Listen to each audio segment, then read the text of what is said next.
Chapter 3. Grilling with Morgan Freeman. I was alone in the interview room at the police station. The one-way mirror was to my left.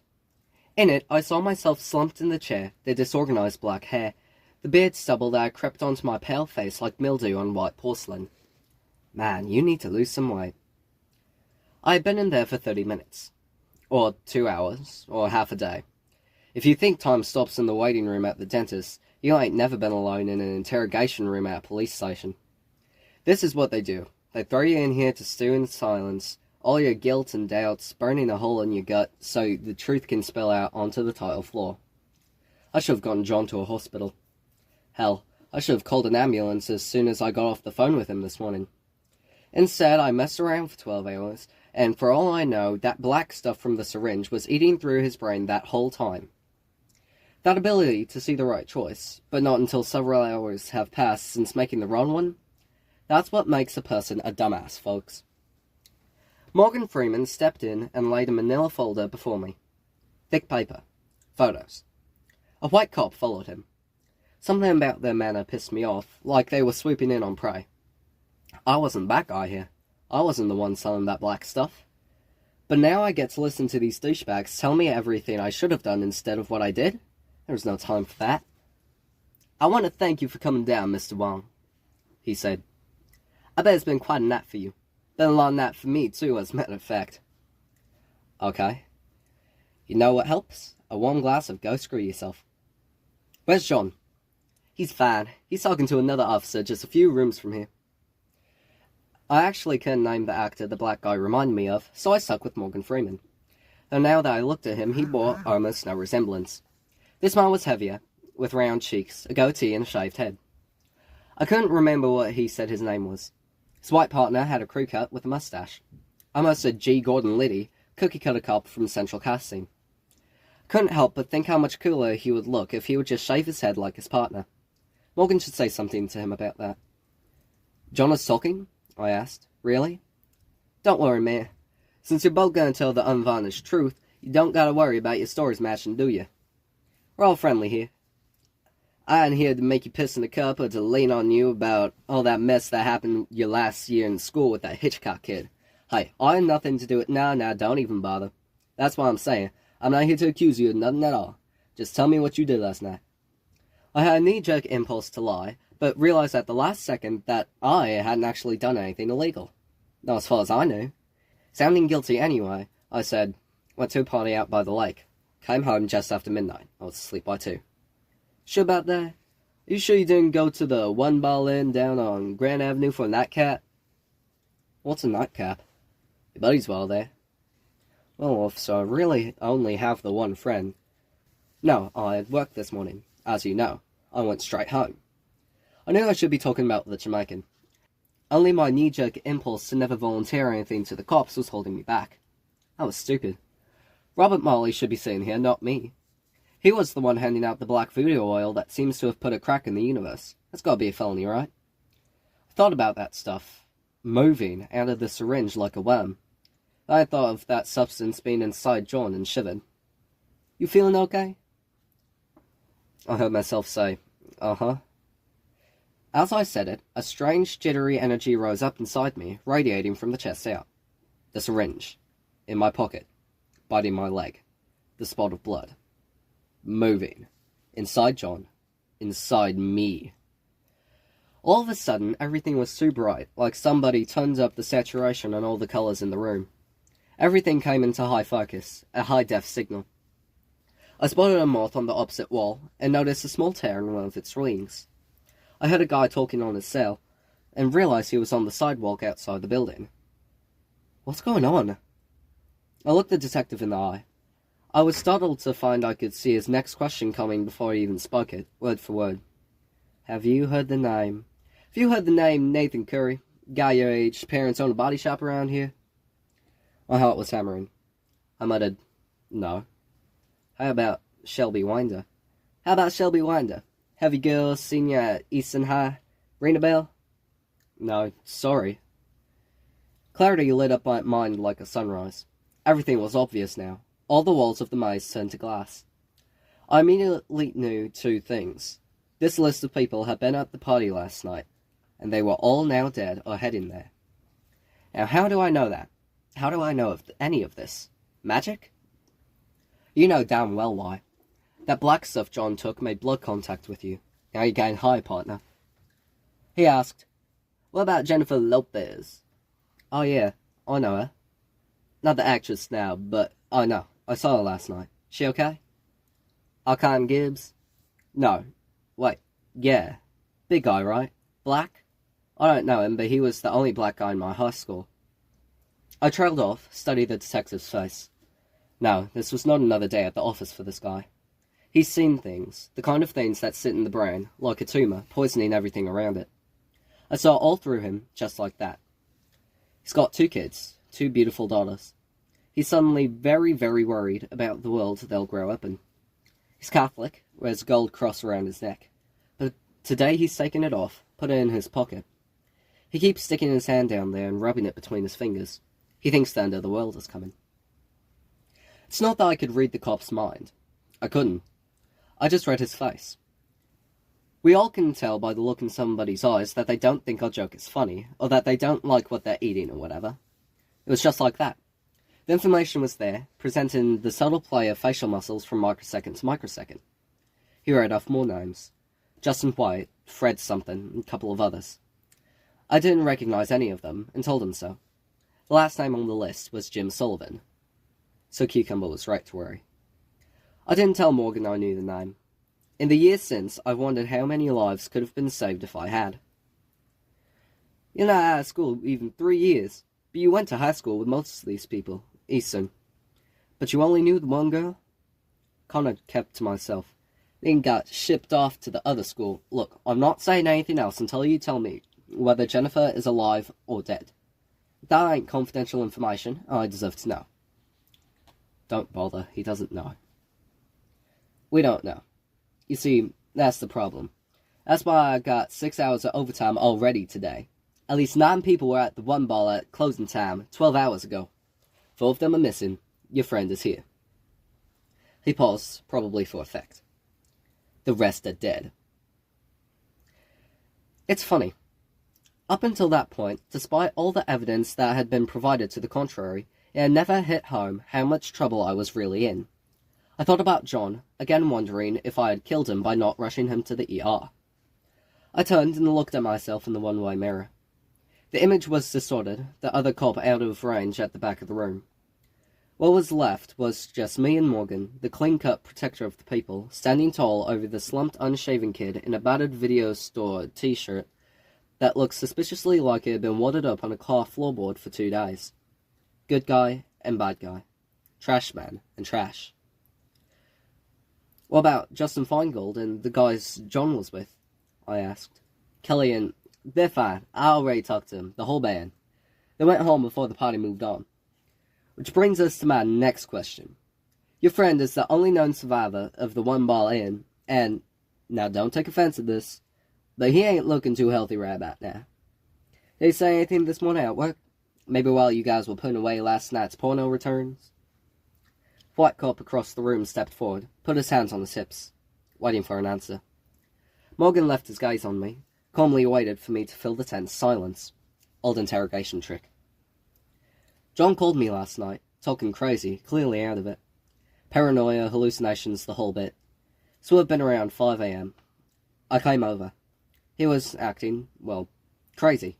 Seeing things. But otherwise okay. Conscious, you know. Not like puking or convulsing or anything. Calmed him down, we went and got some food. That was that. We went to work." "What did he say?" "Exactly.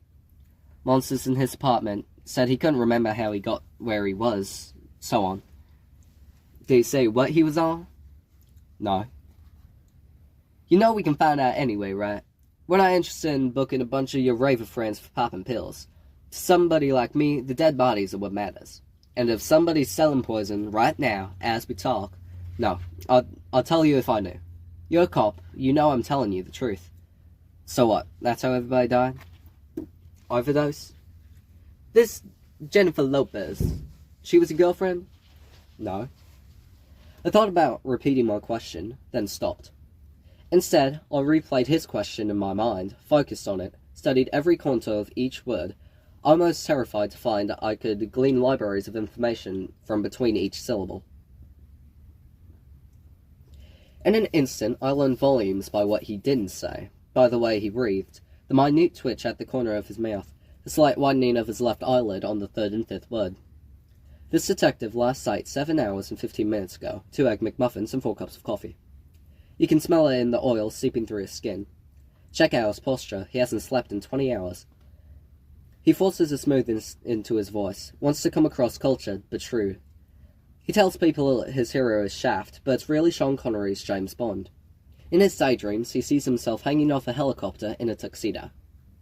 And then, in a blink, I knew everything he knew. I saw the fate of each of the dead kids from the one ball. Nathan Carey had committed suicide, shot himself in the temple with a little .32 caliber pistol he had kept hidden under his bed. Arkham Gibbs took a swim, fully clothed in his family's swimming pool. They found him floating face down a few hours later. Shelby Winder and another girl, Carrie Saddleworth, were found together, each dead of a massive stroke. Shelby was missing her right hand, the wrist a ragged stump, wrapped in a blood-soaked shirt. The rest, Jennifer Lopez, Fred Shue, Big Jim Sullivan, are nowhere to be found. They were all at the one ball with John last night. Now, only John remained. You know all that, but you still can't remember this cop's name. You're teetering on the brink of Crazy Man Bluff, overlooking Weird Crap Valley. And to answer your next question, I continued, I didn't know Jennifer well enough to know who her friends were, or where she may have run off to. I'm sorry. Detective Freeman stepped forward and flipped open the manila envelope. He found out 4 photographs. One was a mugshot of a young black guy, dreadlocks. I knew this was my fake Jamaican, knew before my eyes focused on the photo. The next 3 pictures were vivid splashes of crimson. Once, when I was 12, for some reasons that made sense at the time, I filled a blender with some ice cubes and 3 cans of maraschino cherries. I didn't know you had to use a lid on one of those things, so I hit the button and watched it erupt like a volcano. The room in that cop's photographs looked like the resulting mess in our kitchen that day, everything a red spray with lumps. He pointed to the Jamaican's mugshot. What about that guy? You know him? He was there, at the party last night. Whatever John was on, this guy gave it to him. John told me. You already knew that, didn't you, Detective? That's Bruce Matthews. Runs an amateur unlicensed pharmaceuticals operation on the corner of 30th and Lexington. I nodded toward the red photos. What's that? Morgan pointed to the mugshot. Before, he pointed to the red drenched pictures. After. The first picture was just lumps on the floor, on carpet that was probably brown at one time but was now dyed a wet purplish black.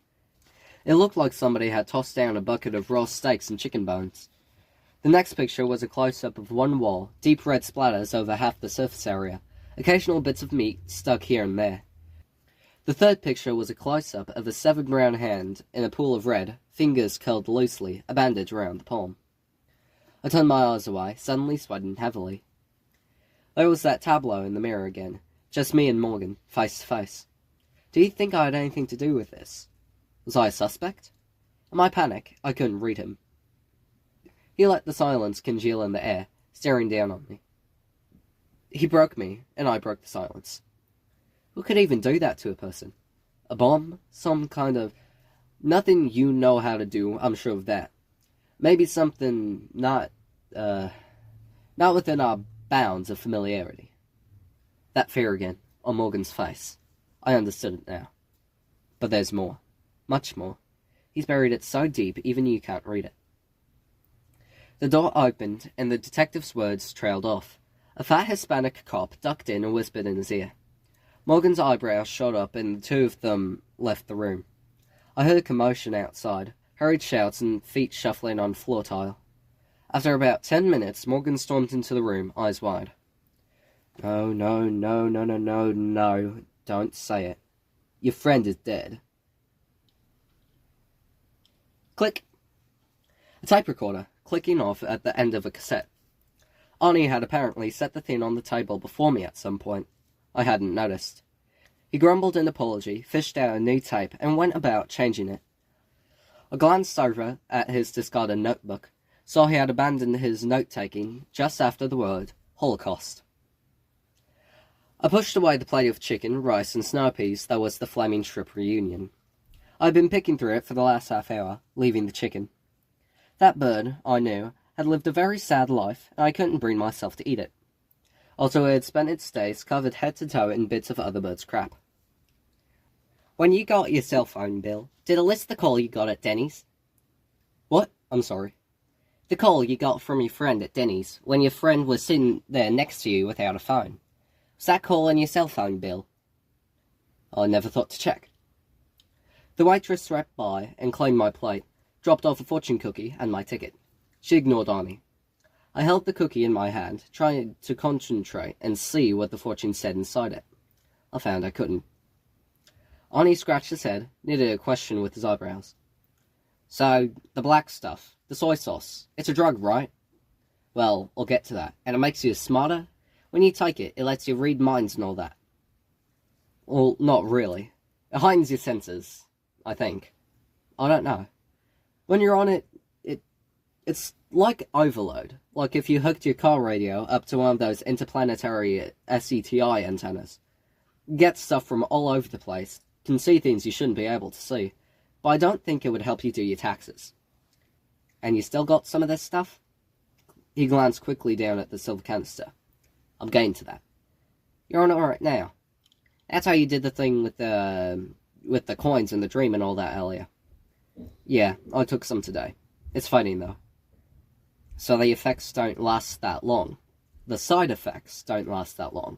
The effects will last the rest of my life, I think. Maybe longer. Arnie scratched his forehead. So, the kids that died, this is that rave overdose, right? I remember all that a few years ago, seeing it on CNN. They thought they had gotten hold of some tainted ecstasy or something like that. So you were the guy that I can't figure out at what point the party got turned into a rave in the newspapers. There's no techno music or dancing or PVC pants, and there was certainly no raving. Frickin' rave. It's one of those words they throw around to scare old people. What colour is the interview room down at the precinct? White. It's flaked off in places. Shows institutional green underneath.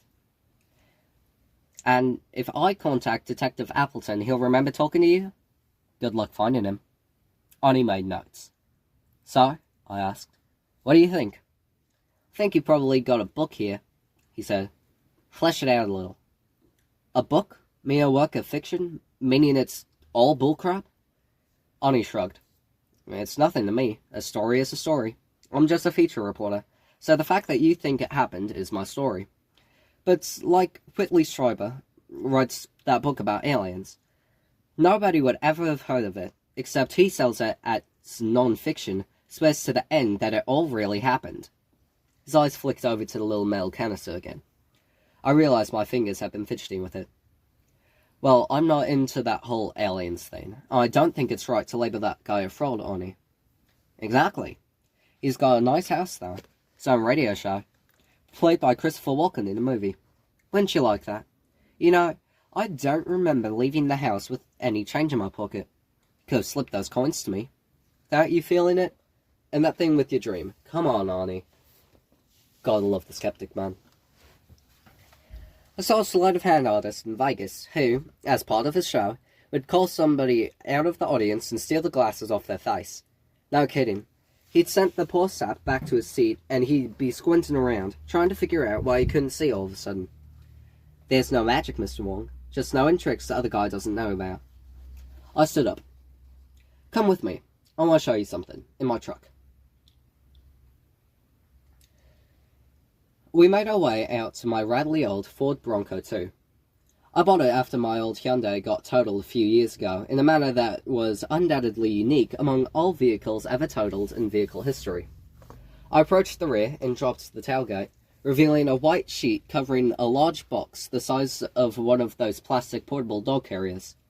Not coincidentally, it was a portable dog carrier. What's the weirdest thing you've ever seen, Arnie? He grinned, looking over the box, like a damn kid at Christmas. Look, everybody, the crazy man carries around a big crazy box. Let's all humor him at once. One time, he began, I was down in my basement, and there's just a couple of bare light bulbs that hang down, you know? So it's all shadows, and your shadow kind of stretches out across the floor. Anyway, one time, out of the corner of my eye, it sort of looked like my shadow back there was moving without me. I don't mean the bulb was swinging and the shadow was just wavering back and forth. I mean the limbs were, like, flailing around. Real fast, too. It was just for a second, and, like I said, it was just one of those tricks of light you get out of the corner of your eye. But I tell you, I didn't go back down there until it was broad daylight out. Is what you got in there going to beat that? I need you to get into that mindset, Arnie. We're out here, in public, with the lights on, and the whole world's solid and lined up real neat. But down in that basement, in the dark, alone, you believed in things. Dark things. I need you to open yourself up like that, okay? And it was just something I thought I saw. I never said there was anything there, Mr. Wong. Just humor me. Ready? I threw back the sheet. Long pause. Do you see it? No. Or, it's an empty cage. Turn your head so you're looking at me. You should see the box out of the corner of your eye, just like the shadow in the basement. Okay. Arnie's grin was fading. He was losing patience fast. Do you ever go into the bathroom at night, Arnie, and for a second, just a split second, you glimpse something in the mirror other than your reflection? Then you turn the light on, and, of course, everything's fine again. But just for half a second, maybe while you're leaving the room, you see out of the corner of your eye that it isn't you in the mirror. Or maybe it is you, only changed. And what's looking back at you is something completely different? Something not human? Let's go back inside, okay? Your story is more interesting. You're going to die, Arnie. Someday, you will face that moment. Regardless of what you believe, at that moment, either you will face complete non-existence, which is something you can't possibly imagine, or you will face something even stranger that you also can't possibly imagine. On an actual day in the future, you will be in the unimaginable, Arnie. Set your mind on that. Silence for a few seconds. Arnie nodded a little. Okay. Now, without turning your head, look at the box. Arnie did, recoiled, yelped, stumbled, and finally fell on his ass. Oh, crap! He gasped. Crap! What is that? I threw the sheet back over the box and closed up the Bronco. Arnie scrambled to his feet and backed up 10 steps, halfway to the door of the restaurant. How did you do that? And what was that thing? What? I don't know what it's called. Pretty freaky, isn't it? You made me see something out of my own head. You freaked me out so I would see something. No, it's really there. I'm surprised you saw it so easy. You must have an open mind. Most people don't see it that fast unless they're starting to drunk. Arnie kept stepping back, muttering. I was in the Navy. Diver. I saw some crap. Deep sea crap that didn't look anything. It didn't look like anything that belonged in this world. But that was nothing like that thing. I want to tell the rest of the story, Arnie. I need to get it out. But you need to take it for what it is. The truth. Are you ready to do that? Arnie looked at me with uncertainty, then nodded. Okay. Until I figure it out for real. Okay. Yeah, that'll have to do. After a moment, we walked back toward the restaurant. As we passed through the swinging doors, still painted with the slogan, Hola, amigos, I picked up my story. Anyway, so the cop comes in and tells me John is dead. I was out of my chair before I knew it, halfway to the door. What? How? The cop stopped me cold with a stiff arm to the chest. Now calm down, Morgan said, not looking at all calm himself. He went into convulsion or something and his pulse stopped, but... Now listen to me here. We got ambulances. They'll be here in 30 seconds. We got Vinny doing CPR on him. Vinny's a lifeguard in his off hours. That boy's in the hands of people who know what they're doing. That don't include you, so you got no business flying around out there, getting all hysterical and whatnot. I knocked his hand away from my chest. The white cop dropped his arms and came toward us, though looking a little less shocked than what I would have expected, having had somebody just drop dead in the police station. Apparently, he wouldn't have to fill out the paperwork. Morgan's lips peeled back slightly to reveal gritted teeth. He started to say something, then stopped himself. Oh, crap. This guy's on the jagged edge. Here's what you're gonna do, son. He breathed. Gonna wait here. I'll be back in 5 minutes, and you're gonna start telling me the truth. I'm gonna get to the bottom of this, and if you obstruct me, you will live the rest of your days wishing you had not. He stepped back, made sure I wasn't gonna rush the door, then turned out of the room. What chilled me wasn't the cop's threats. It was the single, dark thought I could read pulsing through his head. The dead are getting off lucky in this deal. That didn't seem like a normal cop thought to me. I stood there, lost, listening to the confusion of shouts and controlled panic outside. I heard sirens out front. Ambulance. My cell phone checked. On any other day, I would have shut the thing off, but that seemed unwise somehow. I looked toward Officer Liddy, now standing placidly in the middle of the room. I gestured toward my pocket, as if to ask if he minded. He said nothing. I answered my phone. Yeah? Dave, this is John. What? Are you alive? In an ambulance or something? Yes and no. Are you still at the police station? Yeah. We were both... Have I died yet? A long pause from my end. Yeah, according to the cops. I glanced at the white cop, who showed no interest in my conversation. Then there's no time to explain all this. Get out of there. But I'll be a fugitive, I whispered, turning away from the cop.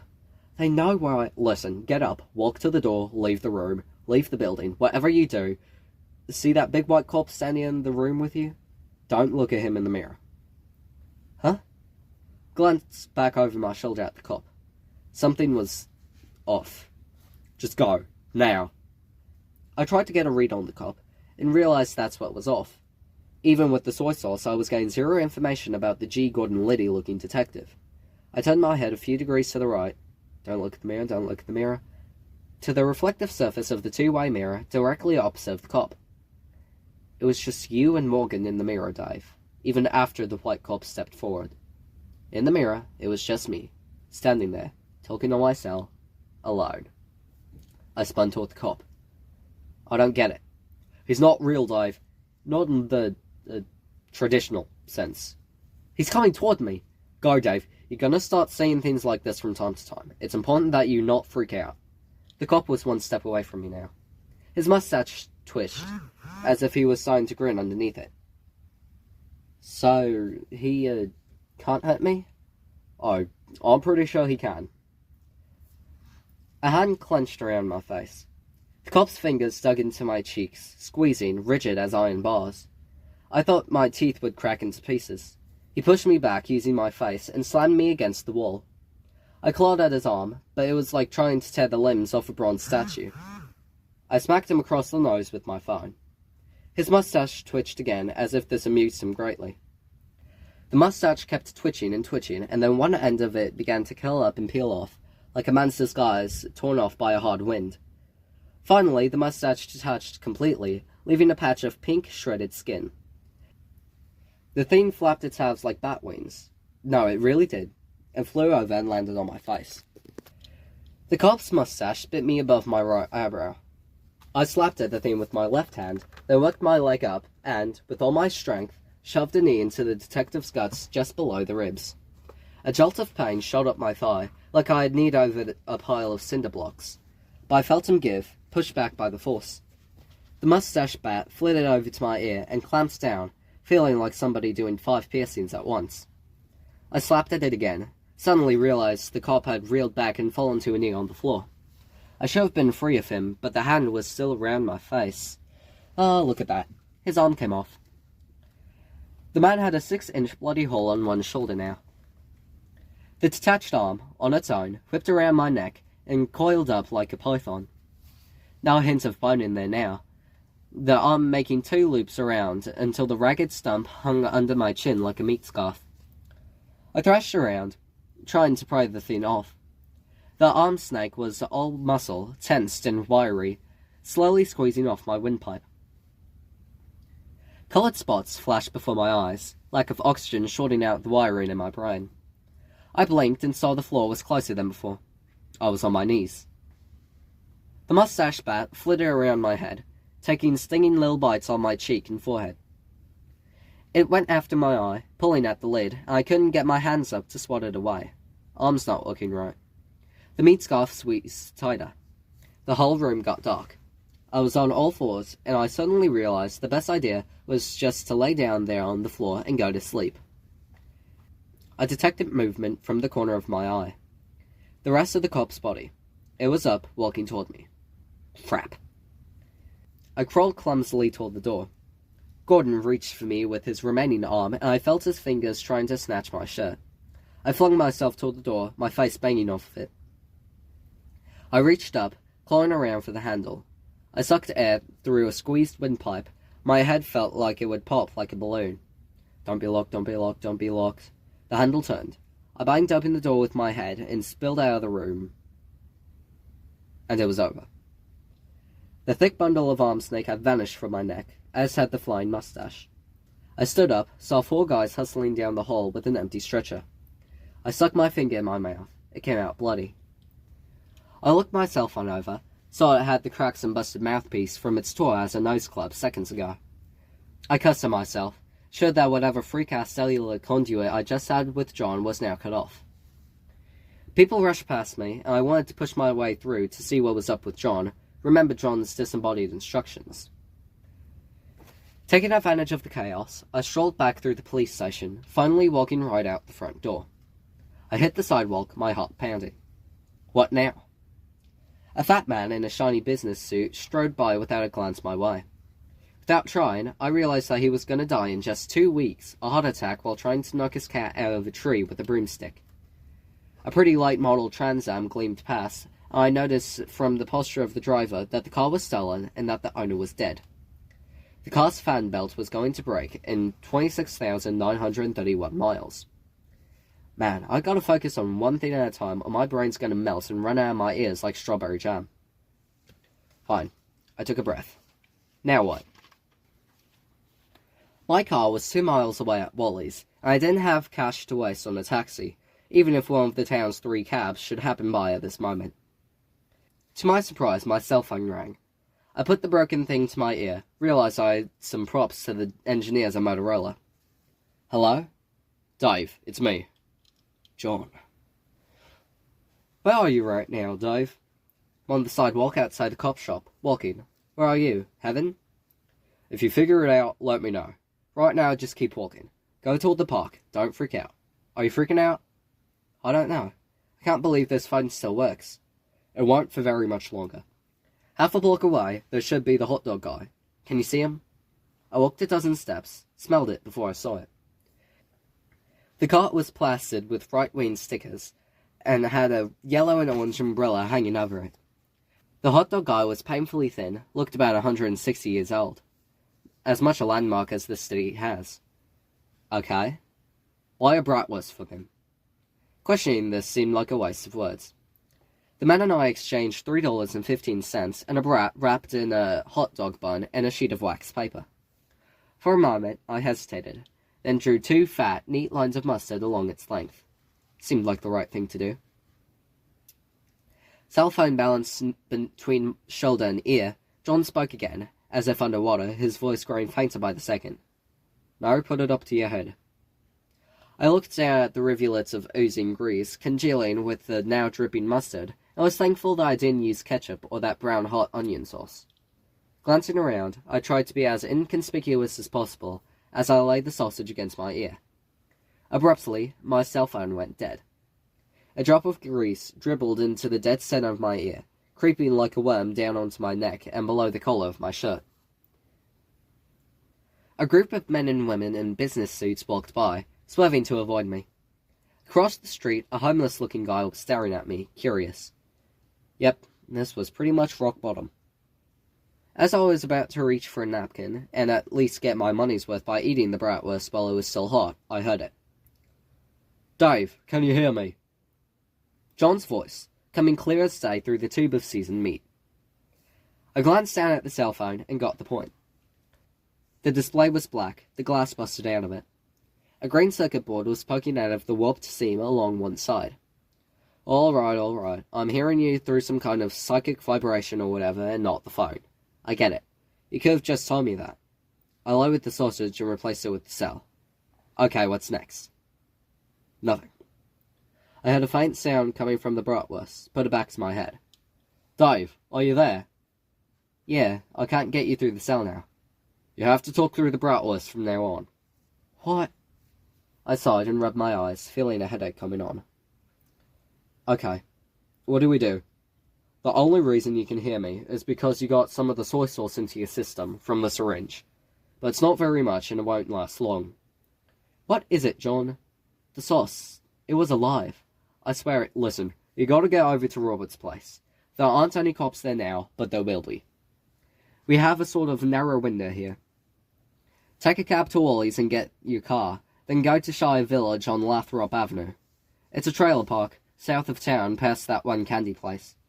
You should be able to get there in 20 minutes with any luck. I don't have any cash. I had $5 and just spent 3 of it on the bratwurst. That bratwurst was $3? Holy crap. Okay, give me a second. Alright, check between the sausage and the bun. You'll find a $100 bill folded up in there. Encouraged that maybe all this black magic could actually produce something positive, I fingered around under the sausage for a few seconds. Nothing here, John. Okay, I guess I can't do that. Do you have your ATM card?